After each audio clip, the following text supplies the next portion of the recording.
A tünetmentes páciens nem biztos, hogy egészséges.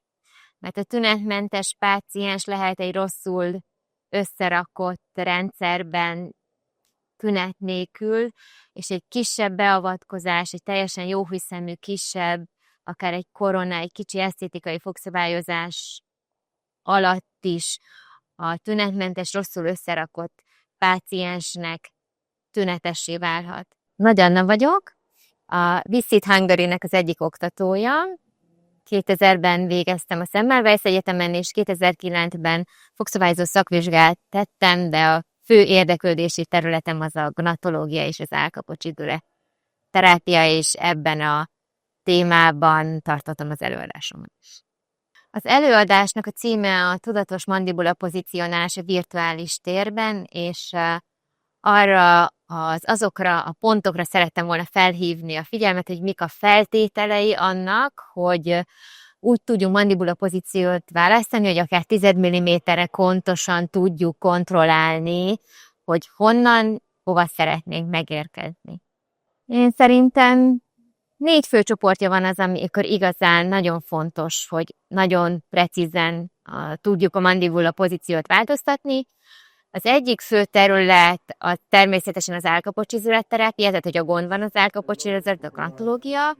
A másik legfontosabb fő terület szerintem a fogszabályozás, mert ott akarva akaratlanul a fogak helyzetének elmozdításával is, van, hogy tudatosan is ugye előre szeretnénk sok esetben mondjuk a mandibulát helyezni egy stabilabb harapás elé érdekében, tehát hogy ott azért nagyon gyakran megtörténik.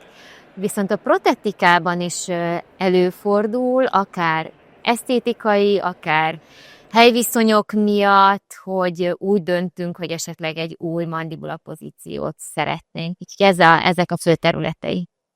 Hát igen, azt hiszem, hogy ha erre nagyon precízen tudnék válaszolni, akkor lehet, hogy majd a következő 10 évben fogunk tudni erre válaszolni.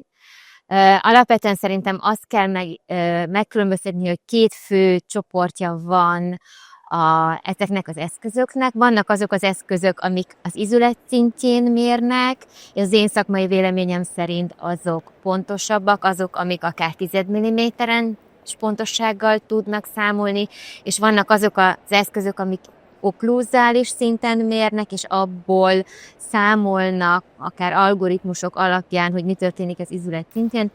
Az egy nagyon innovatív és nagyon fantasztikus technológia, de ott még talán az informatikusoknak és az algoritmusokat tervezőknek még lehet, hogy van egy kis feladatuk, hogy ugyanazt a precizitást elérjék, mint azok az eszközök, amik az izület szintjén mérnek. Azt hiszem, az lenne, hogy a tünetmentes páciens nem biztos, hogy egészséges.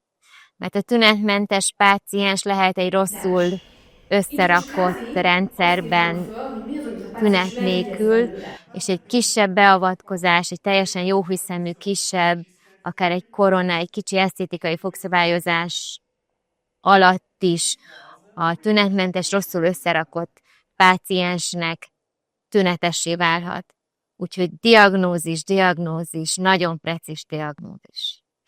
Én fantasztikusan éreztem magam, és olyan dolgokat láttam és hallottam, amik nagyon nagy újdonsággal hatottak, és ilyenkor mindig nagyon inspiráltan megyek haza, hogy na, akkor mik lesznek azok a dolgok, amiket most még utána nézek, és megnézem, hogy a mi workflow-ban mondjuk betehetők ezek az új technológiák. Izgalmas.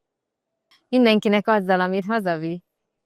El lehet egy ilyen konferenciáról úgy is menni, hogy de jó, hogy találkoztam a barátaimmal, és az is szuper, és el lehet menni csomó újdonsággal, amivel mindenbe csak általában egy ilyen nagyobb helyen csak belekóstolni tudunk, de látjuk, hogy kijelölünk magunknak egy utat, hogy melyen irányba akarunk fejlődni.